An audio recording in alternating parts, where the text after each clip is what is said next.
Welcome to another edition of Soul on Soul with Finesse. It's your man, Finesse Demps, host and producer of this show, and we're sponsored by the Soul Media Group and Urban Influencer. You know how we do. We like to bring you incredible interviews from independent artists to, we got to pay homage to those who paved the way for us. And tonight is no different.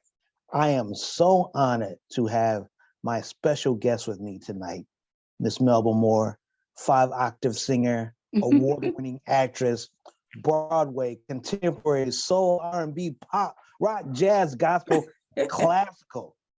She's done it all. She has done it all. And ladies, yes, my ladies, this is someone you should emulate. You're going to be in this business. Miss Melba Moore, welcome to Soul on Soul with Finesse. How are you today? Well, I'm better now. What an introduction. Thank you. I feel welcome. You're always, always, always welcome. And, I want to start off and ask you this question.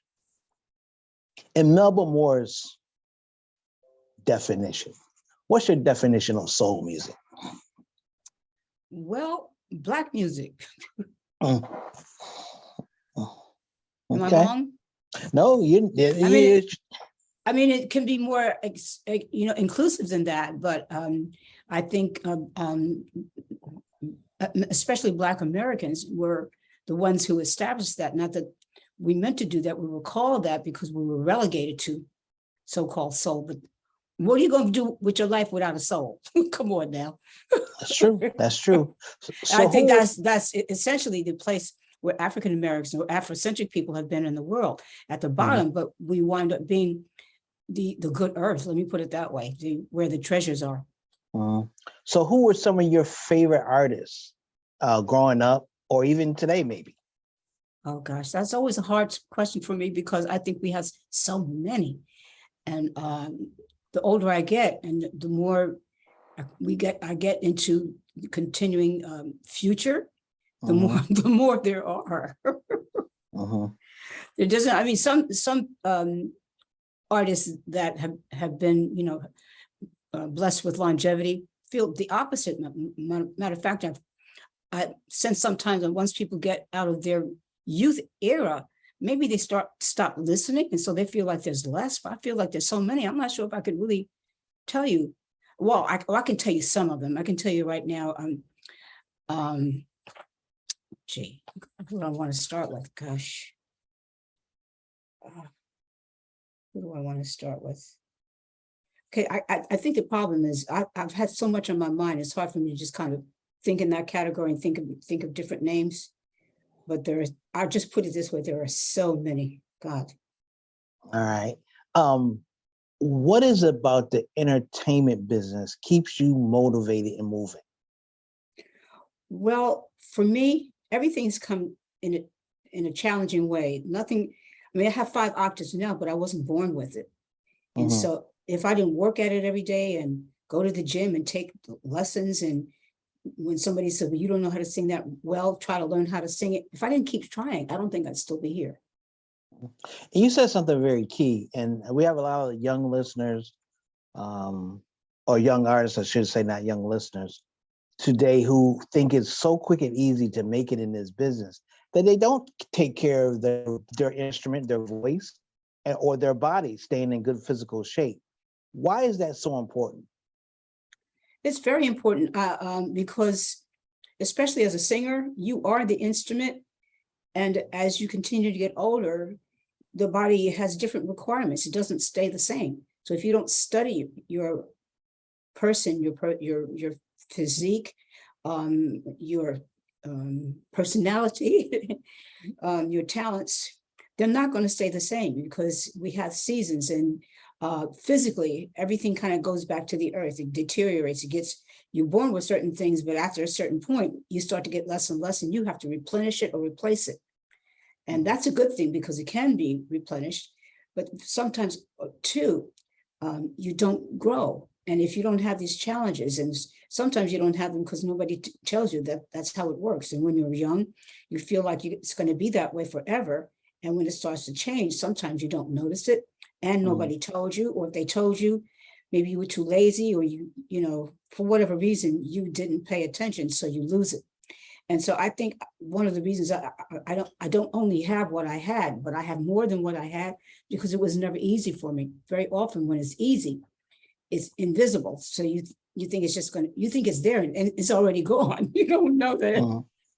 if you don't, nurture it and feed it and change the requirements that it has over the decades, if you are blessed to live long, that you will lose it. And nobody ever tells you that. Mhm. One of the things I like about you and following you on social media is that you stay active. You're not afraid to change. Why is that also important as a grown up in the music business, someone who has experience? Why is that so important? Not being afraid of change. Because things are going to change. Mm-hmm. And you're going to have to change it. Even if you want, like for instance, my voice and everything, the way I looks like it's the same, but it's not, because I nurtured it and replaced and repaired and replenished certain things or exercised it. It appears to stay at least similar to what it was. But if you don't do anything, it totally wastes away, it wrinkles up, it rusts, it breaks. So to stay abreast of seasonal changes, physical changes, spiritual changes, fashion changes, industry changes is absolutely vital, because that's the chemistry, that's the makeup of life, period. I mean, it doesn't just apply to music, but or the entertainment industry, but we're talking about entertainment industry. But one of the reasons we are is because it's what I call charismatic. It gets everybody's attention. It's bigger than life. So we're fascinated by it. So we're talking about that. But I don't want you to think that if you're not interested, or if you don't have a career in entertainment, that piece of information or wisdom is not very, very, very, very, very important. I think very often entertainment industry focuses so much on youth because the people who market it target the youth, which is not wrong, is what they should. But what we don't understand is that you can retain at least some of your youth, some of your being, what do you call it, viability, relevancy. Yeah. Mhm. If you can keep it in good health, which generally means keep it young. All right. We are talking to the one and only Miss Melba Moore, Soul on Soul with Finesse. We got to take a break right here, Miss Moore. But I like to give my guests the opportunity to share their social media and website. Would you like to share that with everyone so you can get some new fans and some new followers? Let me see. Do I have it here in front of me? I've been doing a play, so everything is kind of been used up. I know your website. I'll help you with that. Thank It's you. www.melbamore.com. Oh, I should have been able to remember that. I thought it was going to be something a little bit more complicated because people helped me with it. Don't worry, I got That's- you and all that. That's very simple, melbamore.com, actually. Yeah. And I believe it's the same on all your social media as well. Yes, thank you. When we come back, I'm going to talk to Miss Moore about her TV and some of the past people she's worked with in music that I'm a fan of theirs as well. I want to find out what it was like working with them. So come on back. Soul on Soul with Finesse and the one and only Miss Melba Moore. We'll be right back. All right, that was segment 1. And now we're going to do segment 2, okay? Yes, sir. All right, segment 2, Soul on Soul with Finesse. Coming out in 5, 4, 3, 2. Melba Moore and Finesse Demps, Soul on Soul with Finesse, sponsored by the Soul Media Group and Urban Influencer.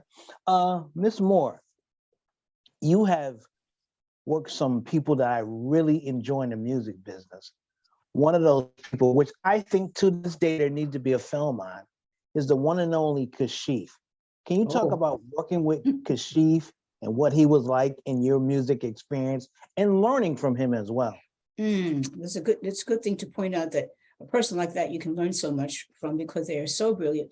They're so innovative. He didn't totally usher in that synthesizer sound, but he really made it very popular.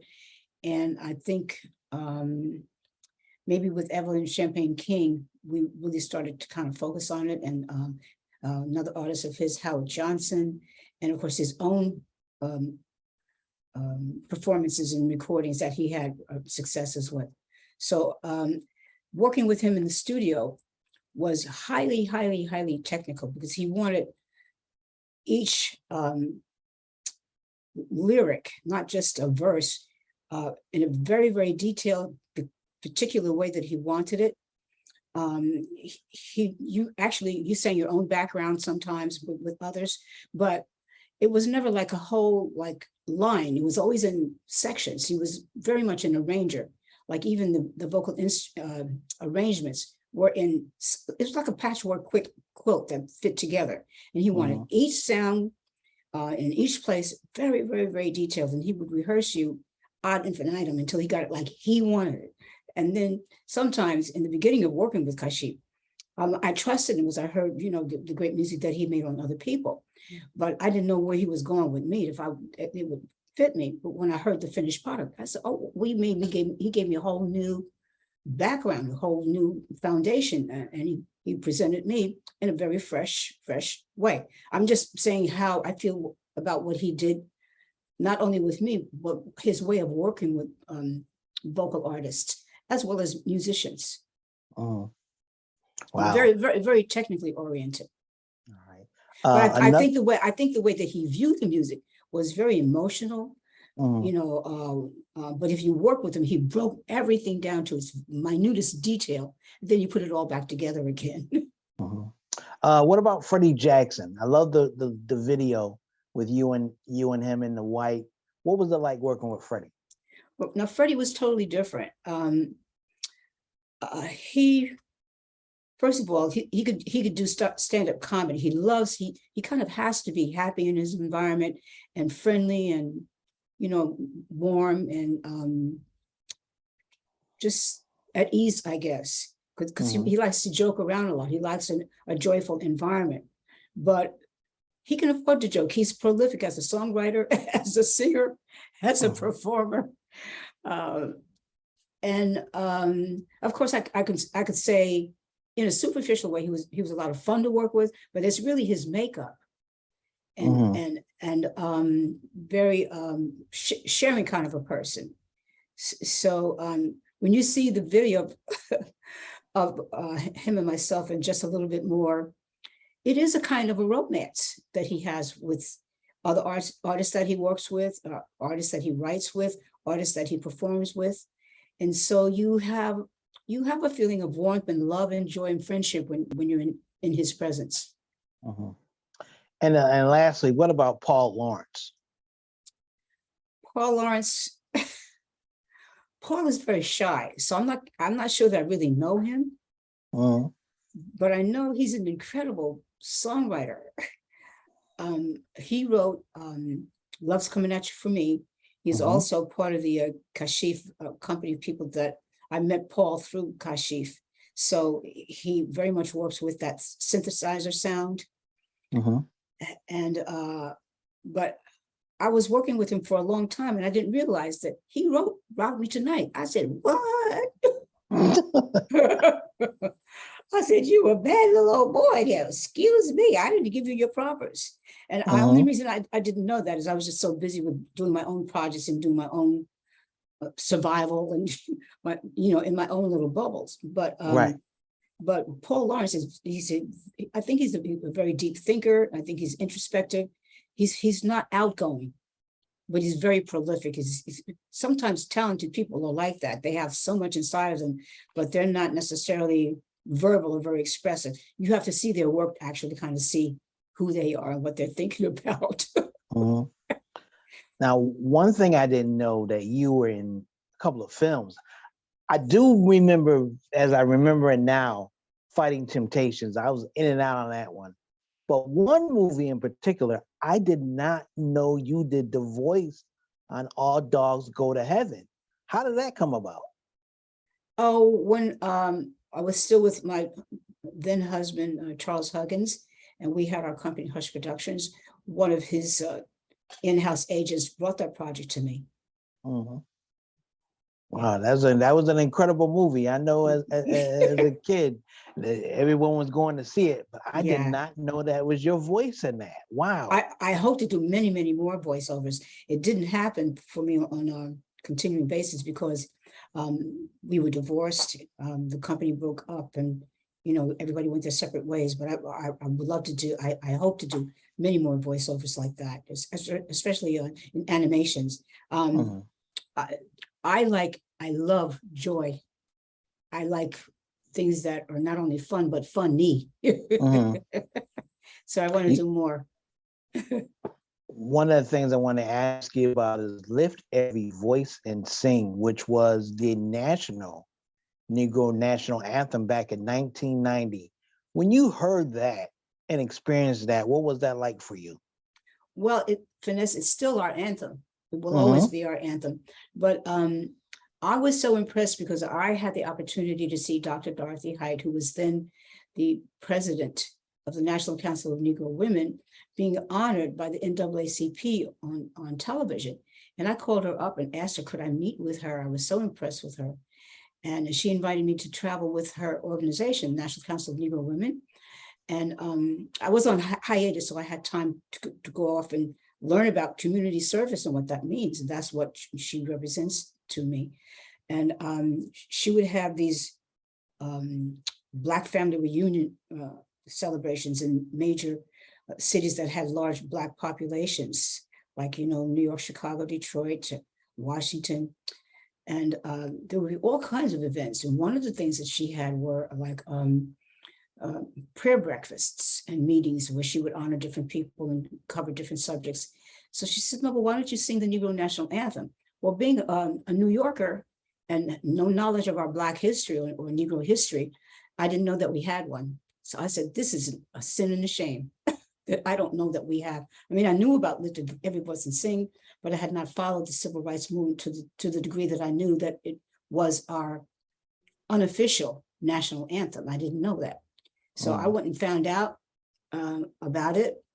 I found out who wrote it and everything, and took it to my record company, who was our head of A&R was Scott Folks, who was a Black person, to find out if he might have any empathy toward helping me get it recorded. And he did. And what he did was he got me BB Winans, who of course got me CeCe Winans, who of course got me Stevie Wonder, and everybody else that was on the recording Yep. of that, because it was such a joy. I remember that record well, very well. I went and got Debbie Allen because she was a friend of mine. Mm-hmm. And we put the whole project together, and we made it a free project. We didn't take money for it, except that we donated money to the NAACP. And Dr. C. Dolores Tucker and Dr. Height went and got me to be with Walter Fauntroy, who was head of the Black Caucus. And we put it in the congressional record and made it official. And I'm giggling still. That is congratulations. that is such a joy to hear. Recently, I did an interview with Gerald Alston of the Manhattans. Yes. And we were talking about music today. And he said, what's missing is people have gotten away from love. They're having straight sex, nothing about love. So they don't know anything about passion or love at all. What are your thoughts on that? I can't be an expert because I don't really listen like that. I'm so focused on trying to get promoted in handling my own career and my own life. But I wouldn't be surprised if that's not true, because we're so technically oriented. We kind of, everything is a soundbite. And with our music being handled through commercial aspects, they would probably skip to the hook or whatever's going to sell the record. And of course, they would miss the heart of it, which is a message, which is love. He might be right. I'm glad you did mention that, because radio has changed since you've been in radio, since I've been in radio. And now you have platforms where you have internet radio, you have digital radio, you also have podcasts. Do you like this format better for you as an artist because you could do more interviews and you can control it? And lastly, what advice would you give the Black radio today? Absolutely, I do, because it's more diverse. It's global instantly. You're in Mhm, control, and you can do infinitely more than you were mhm. limited to do before. But what was this other part of the question? Question: what advice would you give Black radio today? What do we need to get back into doing? What should we be doing to help artists like you? No, I don't have any advice for them. Things should not move backwards. They have to move forwards, in my opinion. Mhm. Okay. So I think, each thing is good for its era, then God does something new. So we need to move with it. We need to, for instance, my new album, Imagine, is all heart and spirit. Mhm. A And very good album. I did not leave the bridge out. Mhm. I didn't skip nothing. So I think you do what you can wherever you are. That's what I think. Right. We're talking to Melba Moore, the one and only iconic Melba Moore. We're going to take a break here. When we come back, we are going to talk about her new project and play her latest single. So come on back. Soul on Soul with Finesse and Miss Melba Moore. We'll be right back. All right. You know you're a pro. You've been doing these interviews for a year. You moving right along. Okay, I hope it's okay. Segment 3, Soul on Soul with Finesse. Coming down in 5, 4, 3, 2. Welcome back, Soul on Soul with Finesse. I am Finesse, and my guest today is Miss Melba Moore, and she has a brand new project out. Now, folks, I've already heard the album, and it is great. Folks, you know me, I don't lie about music. I listen to music, and it is great. I didn't expect it, but it is. Some of y'all new artists, I'm sorry to say, y'all gonna be hurting because her album is got some of everything for y'all. But Miss Moore, let's talk about this album, Imagine. What was the process like recording it? What are some of your favorite songs on the album? Great questions. My daughter, Charlie Huggins, is head of the project because she brought it to me. Mm-hmm. And it was like a little bit before the pandemic starts. So this is like over 2 or 3 years ago. And she's brought song by song. She said, "Ma, I think you should listen to this song." So I did. I said, "Okay, that's great. I don't know if I can sing it, but she said, I said, why do you think it's good for me?" She said, "Well, Uncle Bo brought it to me." So I said, "Okay." Well, Uncle Bo and his brother, my ex-husband, Charles, are responsible for all the hit records I've had all these years. So I think they know something. At least they know something about me. They know your sound. They know my sound. Then the question would be, are we still relevant now? Because things have changed. And of course, they know, first of all, they all know, and they are Christians too, but I'm a born again Christian. So I claim a special place in terms of being responsible for my being and what God gives me, and especially being in the public eye, how I use it. So they know I'm very picky about that. It's not so much professional as it is integrity. Mm-hmm. Is it something I can really do? It's not going to be something that insults God or anybody. And okay, so what, so what's next? So she brought me song after song, and it happened like that. It wasn't a project that we were thinking about doing. So we didn't say, okay, we want to do how many songs we want to put with this label. We didn't have a structure for it. It just came song by song over a period of maybe a year or so. Mm-hmm. And then I said, well, Shirley, why don't we see, can we sequence these things? I don't do that. So let both put them in a sequence. Let's see if we have anything that has a continuum, something that hangs together on its own. If not, is it something that we need to try to put together? If we all think that it's worth it, if it's not there, do we need to go get other songs? Can we make it a project? And so we had about maybe 20 songs, though, so we had way more than enough songs. And after we sequenced it, and I said, well, let me hit on some decent equipment, because I'm not really focusing on listening to music. I do independent projects primarily, and so I listen to the music on some good equipment when I want to hear, what the arrangement is, what the message is. Is it something I can do? So I went into a studio. We went into a studio, and I listened to the music. I said, wow, this is really beautiful. And I thought, try to take myself out of it to say, if this was somebody else singing it, would you like it? I said, yeah, whoever that's singing, I want to be her.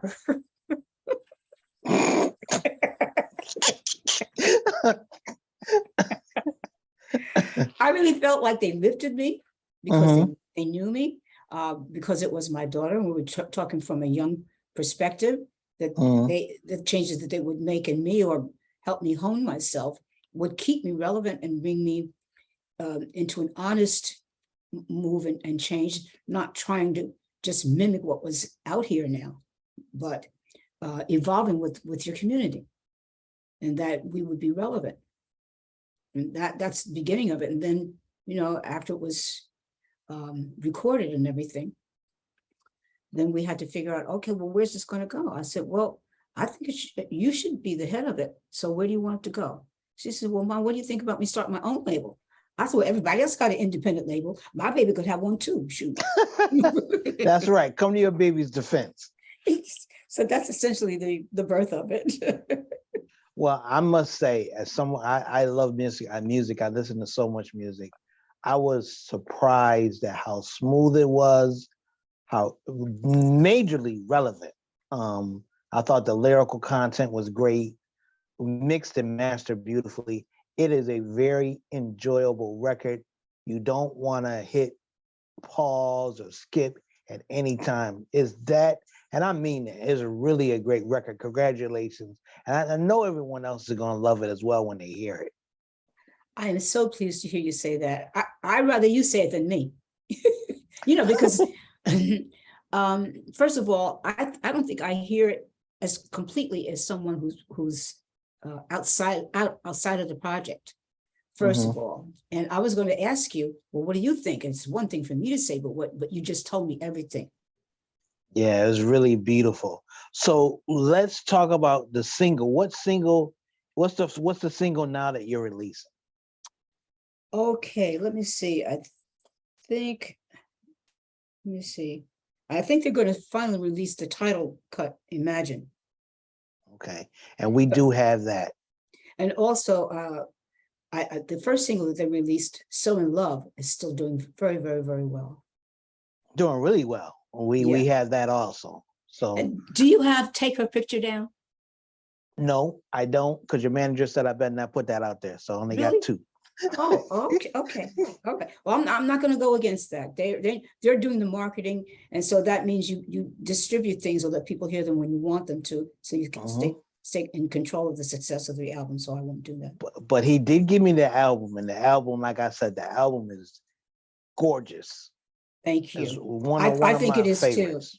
Yeah, one of my and favorites. When I say that too, I mean, of course, technically, musically, and as far as the sound of it and everything is, but I believe that I have followed God and taken care of my whole instrument. So it is, I want people to hear this. It's not the same as it was before. It's better. Yeah.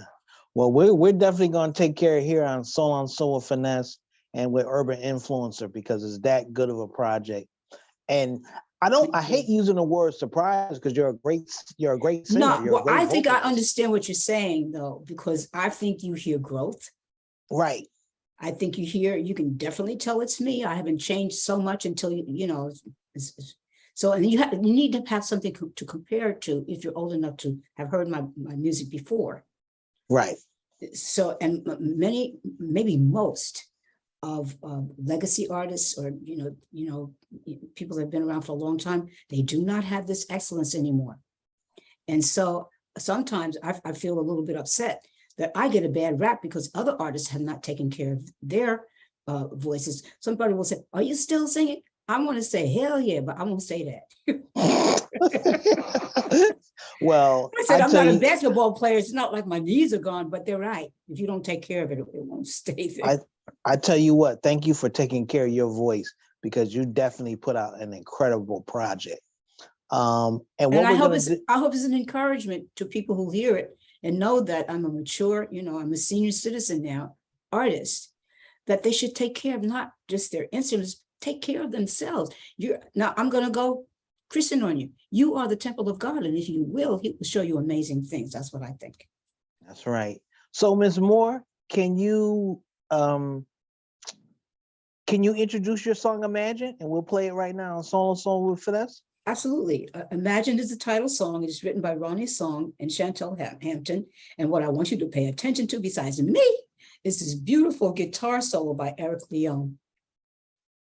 All right, here it is. Imagine, Melba Moore, Soul on Soul with Finesse. And we'll be right back. You are such a natural. You did that well. Thank you.